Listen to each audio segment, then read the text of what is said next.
welcome to my monthly knitting video.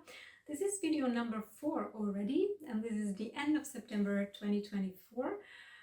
It's a Sunday, so I have a full house and I needed to come downstairs. My working room is upstairs, but my son's room is next to it, and today is playing with friends online.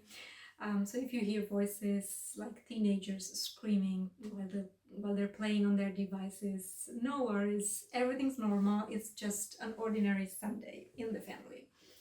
I'm standing here with Dolly, who is my friend who models for me sometimes. You've seen her before.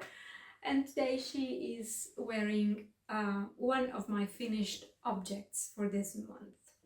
I have 2.5 finished objects to show you. You will soon understand why I say 2.5.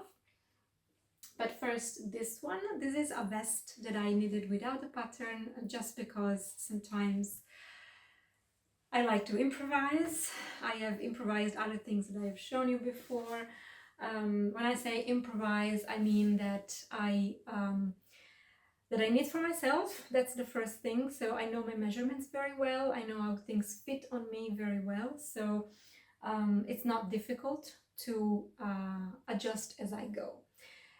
In this case, it was even easier because I knew from the swatch I made that this yarn doesn't change with wet blocking. So I could just measure the vest on myself as I went. I started from the back. Yeah, the yarn, by the way, is everything will be written down in the details. I can't even pronounce the brand. It's a very long, difficult name for me, but it's a cotton blend. It's recycled cotton and partly polyester, I think, or something. I will write it below. I already said it in my previous video if you watched that one. But I normally like to knit with natural fibers, so wool or cotton or linen or silk, but 100% natural. This one looked sustainable enough to try and buy it because it was recycled materials, and it still feels like very fresh and summery on the skin, so it's still okay. Now, this kind of construction, I never know what this construction is called. I think it can be called tailored shoulder. I thought it was an English shoulder, but I heard somebody else a few days ago call it European shoulder, so I'm confused. If you know, or if you have an opinion on this, let me know so I don't get it wrong again. Anyway, it starts at the back of the neck here, and then it grows along the shoulder, so you start knitting the upper part of the back first. This is the key measurement for this kind of construction, and you go until the part, well, Dolly doesn't have a proper shoulder, right? But this is where the arm is. So you need to only go to this bone here. We have a bone here that you can feel. You have to go until there. And then in theory you could even add a sleeve here, but I didn't need to do that on this one. Once you have completed the upper part of the back, shaping, of course, the underarm a little bit as well, you go to the front and you pick up the stitches here. You pick up the stitches at the front and you knit the two fronts, shaping the neckline in the way that you want. It could be a round neckline, it could be 2 parts for a cardigan, for example. I also, in this case, you can see the little holes I increased with yarn overs. You can, and that's what I did, decrease here along the armhole opening I should have, I think, decreased a little bit more, just to make it fit better around, because it's a summer thing as well. So a bit more skin showing wouldn't have been a problem. It still fits nicely on me. I like how it fits. But yeah, next time I try this construction, I will decrease even more. Yeah, so once the two sides of the front are completed, including the underarm shaping, you join in the round, and the rest is just, in this case, plain stockinette. I didn't know what I wanted to do with the bottom hem. Here it is. It is twisted rib. In the end, I decided to go for this. It's twisted rib, but let me see if I can have a free hand. The part that you normally show, so this one, is inside. So instead of twisting the knit stitches, I twisted the purl stitches. And I quite like how this side sits very flat. I made this choice because I tried a couple of times. I confess that I frogged it a few times, and that's because twisted ribbing, the way I purl, it looks very gapey, so I get a very loose fabric in between the knitted columns, and I didn't like that in this particular yarn. You know, with wool fills the gaps a little bit more, especially when you block it. It tends to bloom, so you don't notice as much. But with this yarn, I noticed a lot, and I didn't like it at all. So the reverse, so to speak, looked better in this case, because the gaps are less noticeable. It is an airy and gapey ribbing, but I don't mind because it's a summer thing. And I finished it with this little rolled hem, for the same reason that that I couldn't get. I had the same problem knitting with cotton this summer. I couldn't get my Italian bind off right. That's my my favorite way to end a ribbed hem, but it just doesn't look right. It looks very irregular and yeah, not satisfactory. I was not happy with it, so I decided to let it roll. Also because it rolls here, so it's just okay in this case.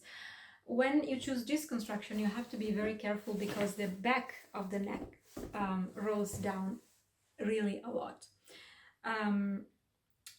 In this direction, of course, right? And unless you add a very long, big, tall hem, it will still roll. Especially this one, with wool, you know, blocking solves a lot of these issues, but I knew from the swatch I had made that this would not be fixed with the blocking. So what I did is go in with a crochet hook, like into the fabric, and picking up, you know, picking up my stitches in a way. It's exactly like when you pick up a knit. Okay, go in and out, 2 rows of knitted of crochet that look like they are continuing this, or to me they look like almost the same, like they are continuing here. So I like the unity, the integrity in a way. Oops, Dolly was falling. We don't need her anymore now. So yeah, I like that detail. I did it under the armholes as well, just to make it sit flat. And the other very satisfactory thing about this is that I had 3 balls of yarn and I used them up. So I have no leftovers, and I was really, really happy with that, you know, that feeling like, no leftovers. Perfect. Okay, the second finished object that I have to show you this month is not exactly finished this month. It's been finished for a long time. But it's this hat that has been sponsored by the yarn producer Malbrigo. They have sponsored my Aneta vest as well, so they're very kind and helpful in that respect and in many other respects. This is going to be part of their quickies program. We agreed together on a release date for the pattern. That's why it's been sitting there so long. I think I needed it, the first version of this, almost 1 year ago. But yeah, time flies. So here we are now. The release date is October 24. And yeah, I called this Maya hat. All my patterns have female names. And it's knitted in a mixture of 2x2 ribbing and honeycomb stitch. This is one of the many variations of honeycomb stitch. They are all called something honeycomb. There's honeycomb brioche or brioche honeycomb, whatever it's called, but this is not brioche. This is based on stockinette. Not really stockinette, because when you knit it in the round, you also have some purling to do. It's basically a 4 row repeat, where you have 1 row of knit one below, 1 row of only purling, 1 row of knit 1 below, knit 1. So row 1 and row 3 are the opposite, and then again purling to make the stitch appear, so to speak. It's not difficult at all once you get the hang of it, once you get how it works. So yeah, it starts with a tubular cast on, and then you switch from 1-to-1 ribbing to 2x2, and then one of the knitted columns moves gradually to the side. So every second round you move these stitches to the side to create this diagonal line that then goes up when you get to the end of the section. It's 4 sections, of course, that then you use for the decreases. And as this space is freed up, you start knitting the honeycomb. What I really like about this one, if I can say so myself, is that I feel that the textured stitch really matches the yarn, right? The color variation in the yarn. I think it brings it out even more than plain stockinette, right? It creates like waves. And yeah, the honeycomb stitch, of course, makes you think of bees and flowers maybe, but this color that I chose for my hat is called Playa. And thinking about it, you know, even also with this diagonal line, it really looks like, you know, the colors on a beach, the blue and the browns, and there's a little gray. So this movement that the stitch pattern creates really made me think of the ocean somehow. Maybe I should have chosen another name for it, a more sea-like name, although I cannot think what it could have been. Anyway, Malbrigo RIOS is the yarn, and this takes less than one skein. The quickest program is a program for small objects that take one or maximum two skeins of yarn, and it's really quickly. It's part of what I like. I needed another one of these in another color, and I really like that it's, in a way, it's not a difficult pattern, but it can be challenging. It really requires some focus and attention if you want to get the honeycomb right and without mistakes.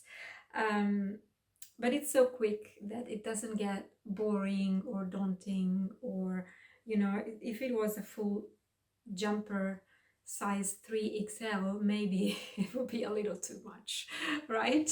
But this one's just perfect. So when the pattern is out, of course, you will be the first to know. And this can go now, the half finished object, and it's half because it's a sock. One sock of two.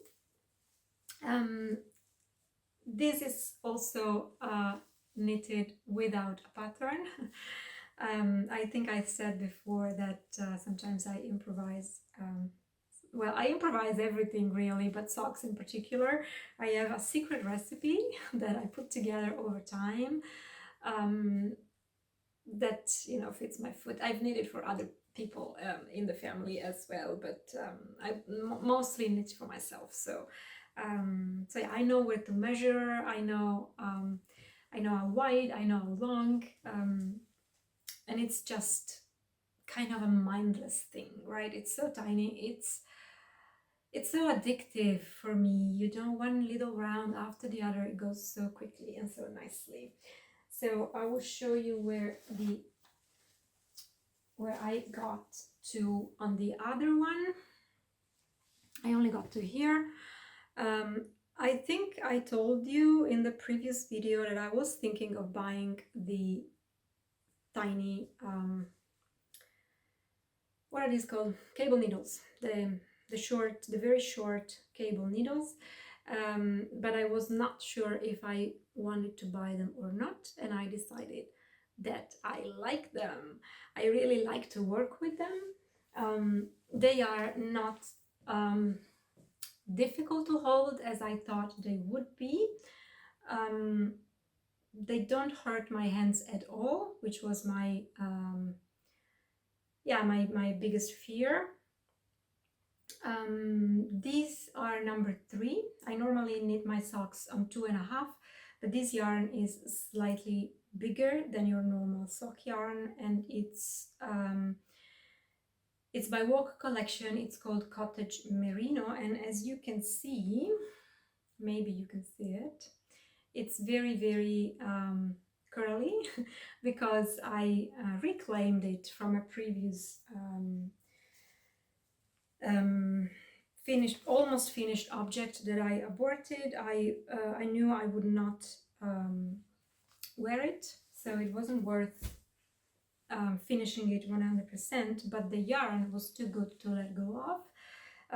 And as you can see from the stockinette part here, once it's wet blocked, so I could have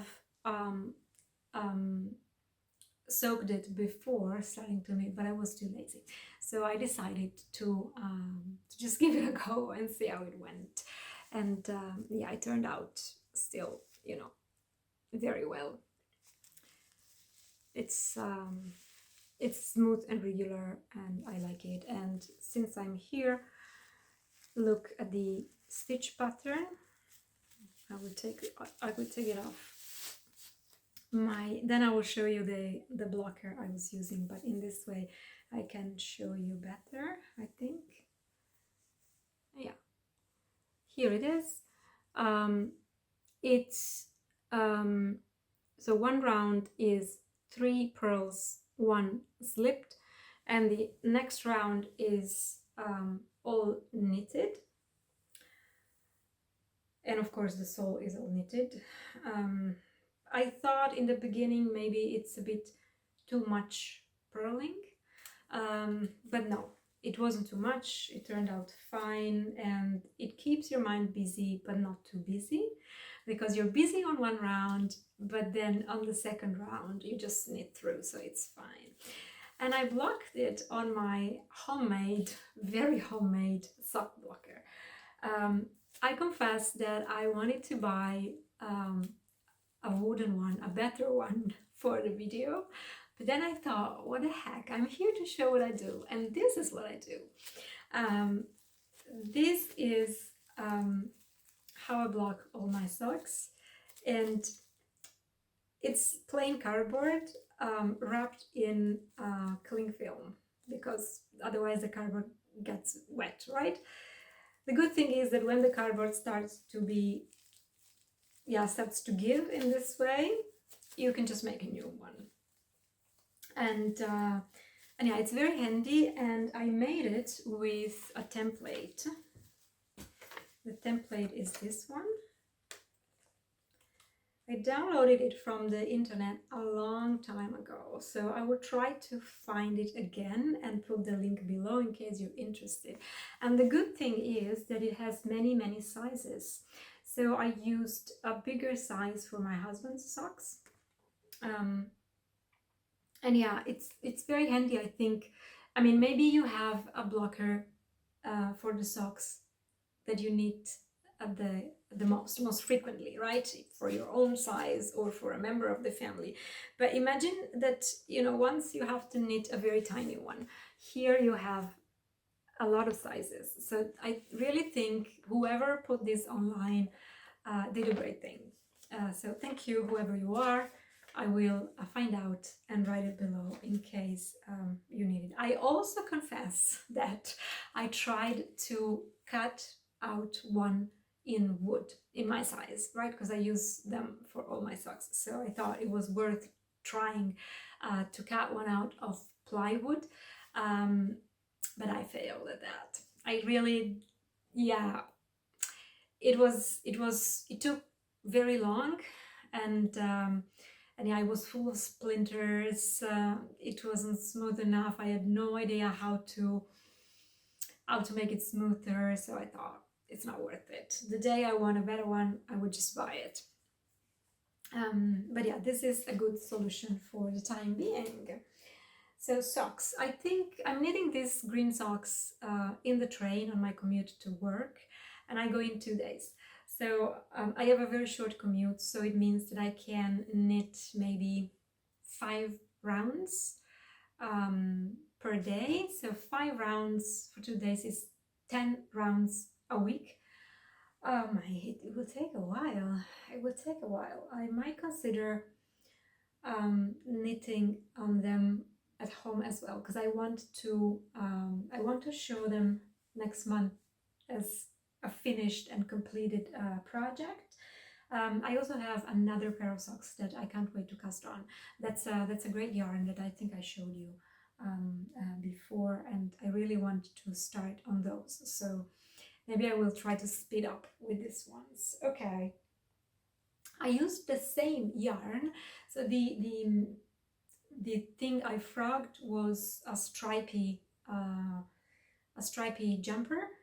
So I had 3 colors. One is that water green or mint green or whatever it's called, and the other 2 colors are these 2, darker green and this black and white. And what I decided to make with, sorry, I disappeared because I needed to put the ball of yarn on the floor. What I am making is one of those hats that are folded into each other. I don't know if they have a name, probably not. The most famous of these, there's a number of patterns. If you look online, you will find a number of patterns like this. The most famous is Isolda's Mosselberg. It works like this. 2 hats exactly the same and joined here. And then you fold the brim and you get a white hat with a green brim, or the other way around. So a green hat with a white brim. The difference between this one and Isolda's Musselburgh hat is that the Musselburgh starts from one crown and then you knit the tube and decrease at the other crown. So you increase once and then decrease at the end. You increase at the beginning and you decrease at the end. I didn't think I could do that. I didn't trust myself to start from this very small piece and then knit up.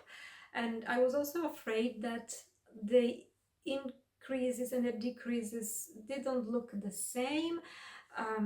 It's not important because if you see one side, you don't see the other, right? One is inside and one is outside. So it didn't really matter. But yeah, I just thought it was easier to start here in the middle with a provisional cast on and knit the body of the hat until the point where I wanted to start decreasing and then just decrease. It's a very traditional pattern with, again, like the other one I showed you, it has 4 wedges or 4 triangles. And then once one part is done, you pick up the stitches and you knit the other part and you decrease for the other crown. Easy peasy. I think this is a lot easier, quite simply. The other reason is that I could use the calculations I made for my viola beanie. The gauge is not exactly the same, but I could easily adjust. So yeah, I just did it like that.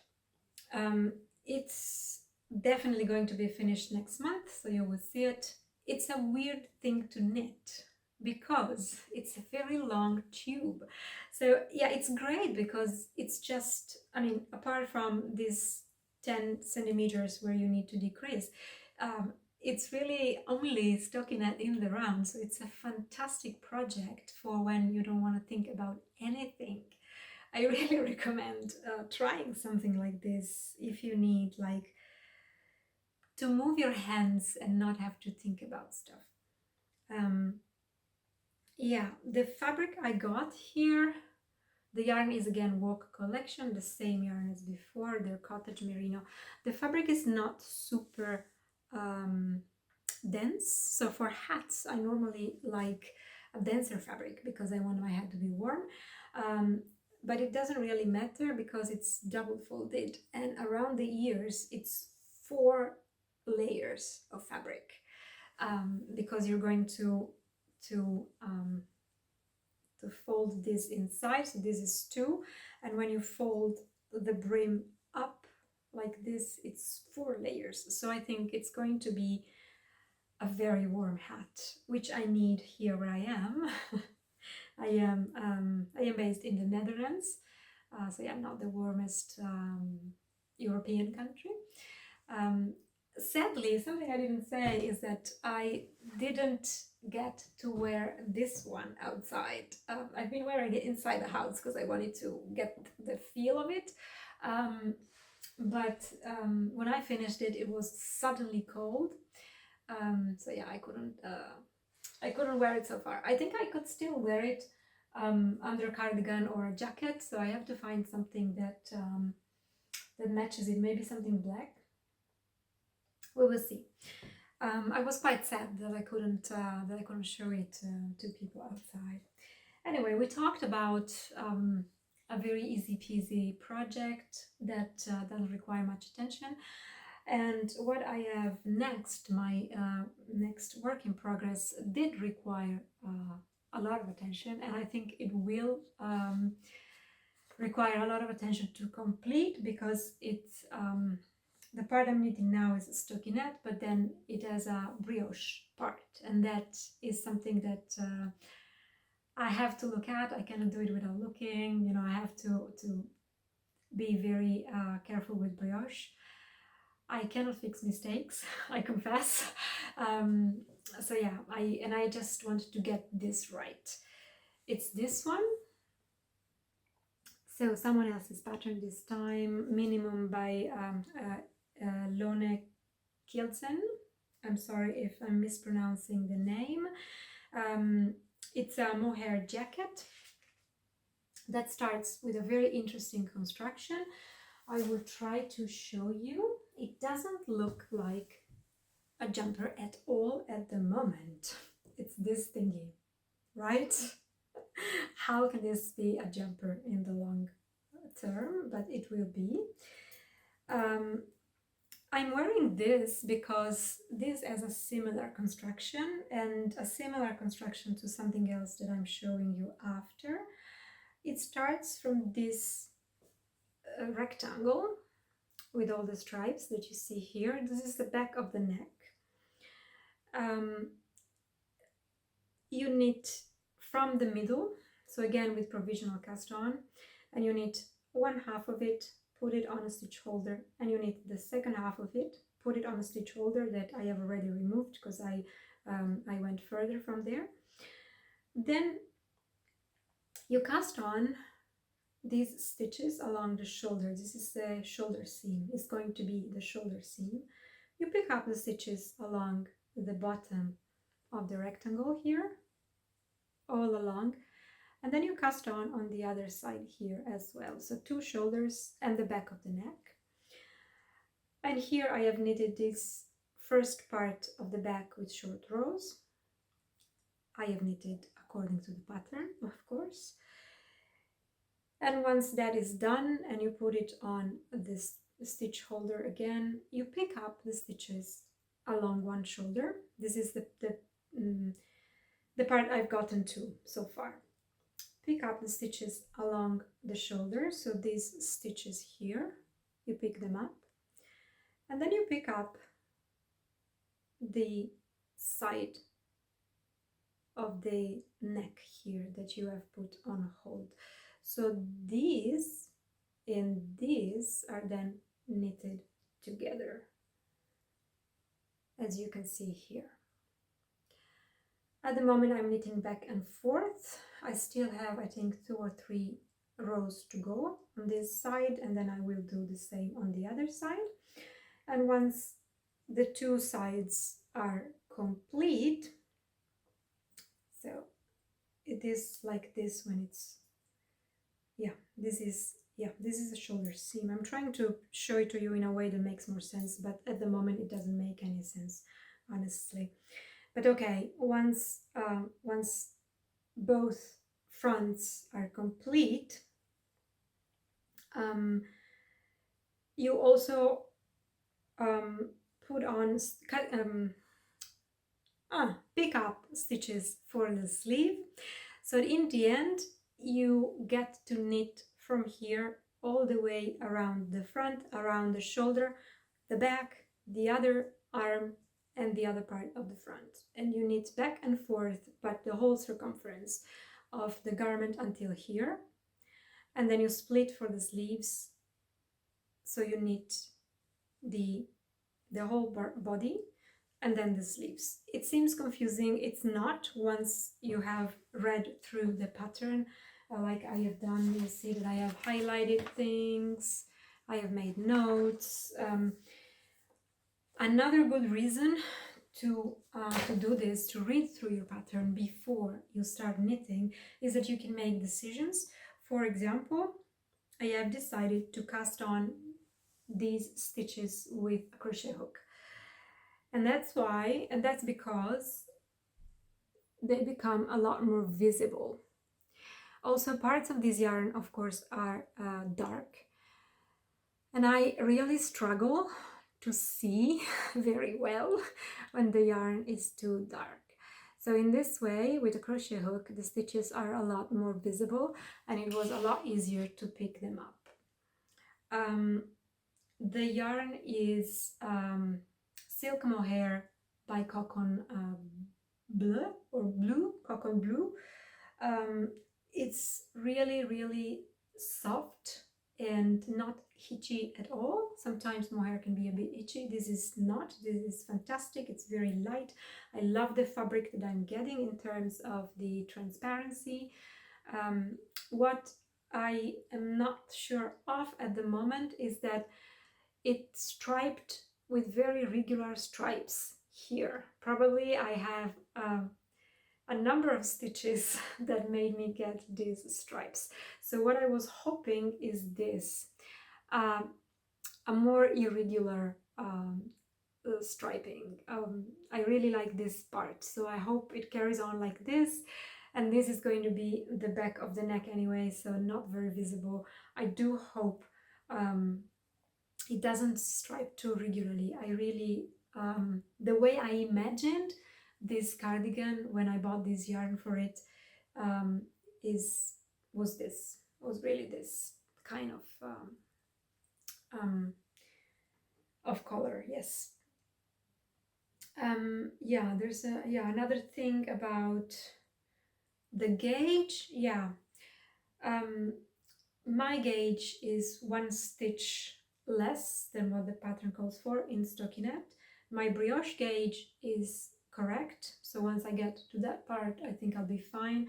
Here I was doubting a little bit, but this is kind of the same thing as this construction.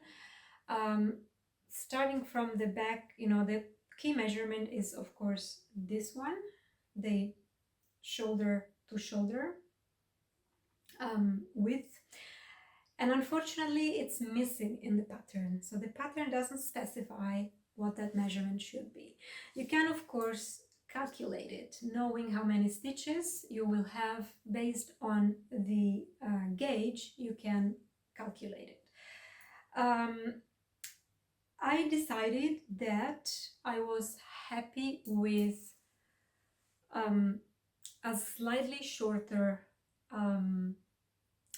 width, because this doesn't have sleeves, but this will have sleeves, and they are integrated, like I said, right? You need all around, including the sleeve cap. They are, it's like a contiguous construction, and it works, it fits better, it works better in terms of the fit when the line, when the line where the sleeve starts is up a little bit rather than down a little bit.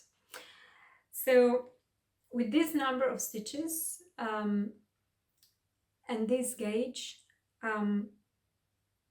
it was okay for me, for my shoulders. I think it will turn out right. So it is a bit of a risk that I'm taking, but again, it's only 1 stitch, so on the whole length it means like maybe 5-6 stitches, which is really not much. Doesn't make a huge difference, and I'd rather have the shoulder line up a bit rather than down a bit, so I am prepared to take this risk. I think it will fit anyway. Okay, nothing else so far. So this was, like I said, required some work, even if it's mostly stockinette. There were a lot of stitches to pick up, a lot of, you know, reading the pattern very closely to understand what was the next step. I managed to do all of this yesterday because I've been sick this past week.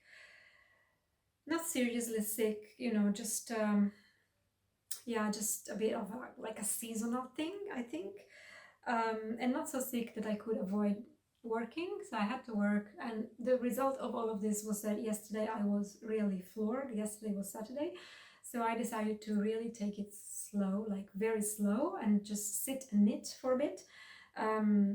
So I managed to make all of this.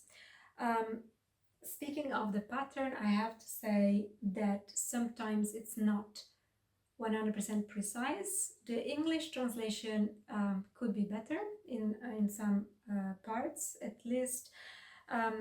There's other things I have noticed that I think could be better, like, for example, I got confused. It has this little,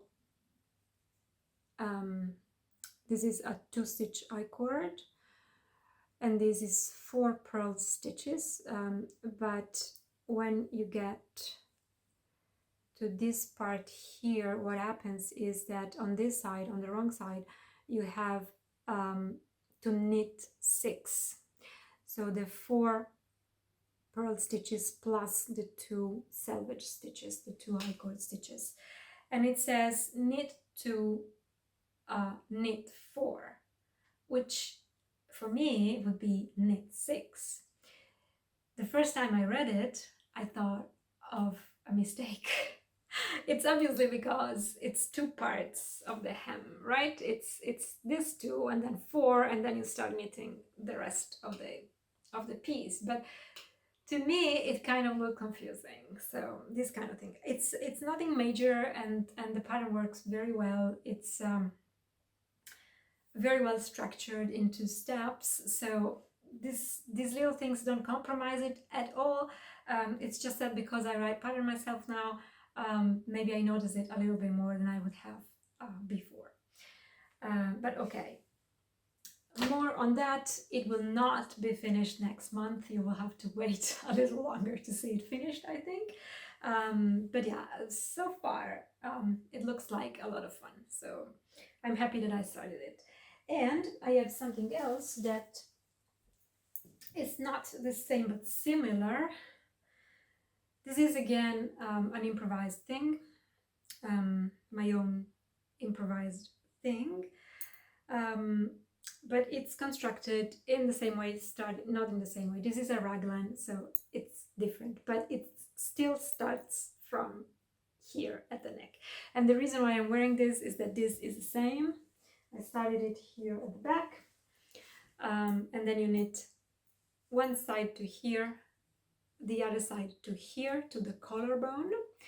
So you have all the stitches for the back of the neck and the shoulders, which is this back of the neck between these 2 green markers and shoulder. And then this is different because in this one I picked up stitches along this edge here, but this one will be a proper raglan. So here you increase both next to the shoulder and then next to the collar to build this triangle, right? I hope it's not too confusing, and I'm sorry that I didn't manage to knit more of it to make you see better, but maybe Dolly can help us here. If we put it on her, oops, if we put it on her, you will see what I mean. Right. This is the back. So this is kind of a live fit check. Yes, the back looks fine, and the shoulder here also looks fine. And then here I am knitting everything together, including this part that will become the button band. And between the yellow and the green marker, this will grow to become the front, like this. I'm pretty sure, because I was sick again this week. I started it this week, but because I wasn't feeling very well, I think I made a couple mistakes in the increases. I'm pretty sure I increased too much, like a couple of increases here at the raglan line that shouldn't be there. And I'm also questioning my decision for the button band. It should have been double knitted maybe, and it's not. And that's because the buttons I'm going to put on it are quite heavy. They are, well, they're not so heavy, I thought. But yeah, They are heavier than your average button because they are made of ceramic. I think I've showed them before, but they go so well with the collar. I think they are just perfect with these greenish bluish colors. And yeah, maybe a double knitted button band would have been better, but yeah, I will figure out a way to make the button band stronger if I realize that the buttons are too heavy. Because the thing with this yarn is that it is a complete nightmare to work with. If you see, I'm not sure if you can, well, you can see it here. There's all these little loops, these little curls, and they get all tangled into each other and on the needle. Sometimes there's a loop on the needle that looks like a stitch, but in reality it's one of these curls. I have no idea. I'm super careful to not let it catch, but somehow it still catches. So one evening I made the short rows here for the neck, and I realized I had done my calculations wrong, so I had to rip back. And my God, it took so long. It was literally undoing one stitch at a time. So now when I had this second thoughts about the button band, I was like, no way. And when I realized that I probably had put on a couple more stitches here, I was like, no way. They're gonna stay there. No one's gonna see them because it's so, you know, you don't see anything. You don't see anything. If you drop a stitch, you don't see it. You have to really, really look carefully because I have dropped stitches and I couldn't even find them in this fabric, which is lovely and soft and squishy and everything. But really, it's not something that you can frog. And also starting again and picking up the stitches here along the side of the back of the neck that I had made was also a nightmare. I had like a lamp right on it to really see what I was doing, and it was really difficult. So yeah, I decided that whatever it is, it stays like this. I also decided that I'm going to take it slow. I'm going to prioritize the blue one over this because it's kind of stressful to knit this one. The yarn, I didn't say anything about the yarn. I think I've shown it last month. I bought it on a trip to Antwerp in a shop. It's called Julija something. It will be below. It's her own brand, so I don't even have like a label to show. And she said it's 100% alpaca. Now, working with it, it doesn't feel like it can be 100% alpaca. I think it must have some artificial fiber in it because maybe I'm wrong. I don't see why I should doubt it, but you know, the feeling is not like 100% alpaca. I will look again on the website to see if I can find it and see what it says. But yeah, it's otherwise very pretty. I think it will make a very nice cardigan to wear when the weather is cold, because it really already feels very like something very cozy that you can wear when the weather turns cold. Okay, this is it for this month, except I have dyed a shawl. I have never done this before, so I wanted to show you the result. You've seen the shawl before. I finished it, I don't know when I finished it, but I know I've shown it before. It's knitted with 2 strands of cool wool lace, and I really like the fabric I have.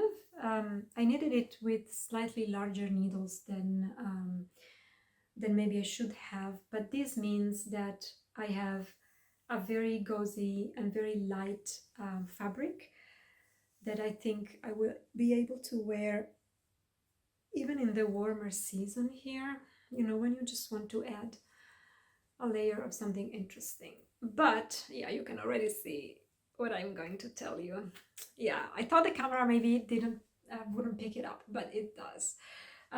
So I dyed it with a black dye. The colors were a light brown, gray, a very mousy gray, and a bright pink, almost fluo pink. So not even like this. I could have lived with this, but it was really, really fluo. I had this yarn in my stash, and I just decided to try and knit this shawl. I didn't know what to do with it, but I know I liked the cool wool lace. I knitted my viola beanie again with that. I didn't want to just leave it there to waste. I had the shawl pattern. I decided to just give it a go, and I really love the shawl. It's Everyday Shawl by Sweaterfreak, but not the colors. So after a few months of seeing it, you know, laying about, I decided that I would probably never wear it, and I decided to try and dye it.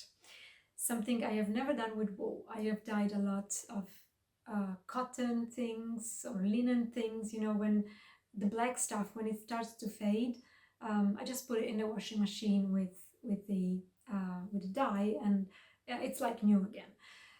So I decided to give it a go. This was hand dyed, so it's a long process. You have to stir it continuously for like an hour.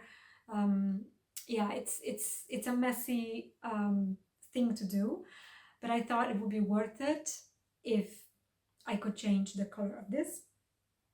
And I did, except because the background color was not the same, I also got different shades. It's not black anyway, so I probably should have used 2 bags of the dye instead of 1. Maybe I can dye it again. Like, yeah, I would try maybe, I don't know. But this was, for example, the pink part, and you can see that it's different from this, which was the gray part. In this, the tip was the brown part, and it's again another shade. Now, I don't think I mind particularly, because once you wear it, it can simply be, you know, a gradient, right? In the same way that it was a gradient before, it's a gradient now. So yeah, I think I have more chances to wear it now than how it was before. And it's fine. It's a pretty big shawl, and I really needed something like this, so I think it will be worn anyway. But I don't recommend dyeing something that is not one color, because this is what can happen, and I should have expected it again from previous experience, but I still wanted to try. You can see now it's knitted stripes and pearl stripes, and it's asymmetrical, so it grows along this central line. It's really a great pattern, very, very simple and elegant, and yeah, it will still be used even if the color is a bit not so uniform as I hoped for. Honestly, this kind of grayish color is better than the black, because black can be quite harsh, right, on your face and your complexion. So yeah, it's not too bad if it's a little lighter than proper black. That's it for this month. I think it was quite a lot. This was my longest video so far. What can you expect next month? So a pair of finished socks, the green ones. Definitely progress on both my cardigans. I don't think I will cast on anything new. Maybe the new socks if I finish that one. You can also expect to see the hat. The double folded hat will be finished. Okay, if you were here only for the knitting, I will let you go now, but I still want, before I finish off the video, talk about a yarn festival I went to, in particular to teach a workshop. It's a mindful knitting workshop. It was in Italy, it was taught in Italian, but I have on this channel a video in English with a mindful knitting practice. If you're curious, check it out. It's a series of techniques. Let's say it's a blend of, it's not a blend, it's how to use some very basic and easy and accessible meditation techniques while you knit to help you relax even more. You know, knitting is relaxing in itself, but sometimes you need a little boost, and that's what it does. It also helps you to try mindfulness and meditation techniques that maybe would be more difficult to integrate into your daily life.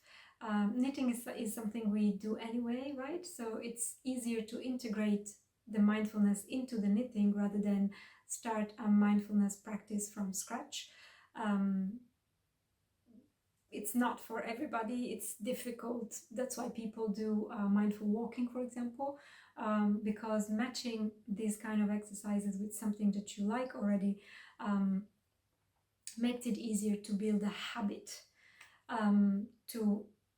Building a habit then helps you to bring this mindful habits into the rest of your life, and it's really useful. It's really useful. It really changes your life in unexpected ways. So if you want to try that, there is already one video in English. There will be another one very soon. I promised the people who joined the workshop that I would publish a new video this past week, but I've been sick, like I said, so sorry if I didn't manage to do that. I promise I will try to do it this coming week. Today is Sunday, so this coming week is going to be Mindful Knitting Week. Thanks for watching this far, and I will see you in October.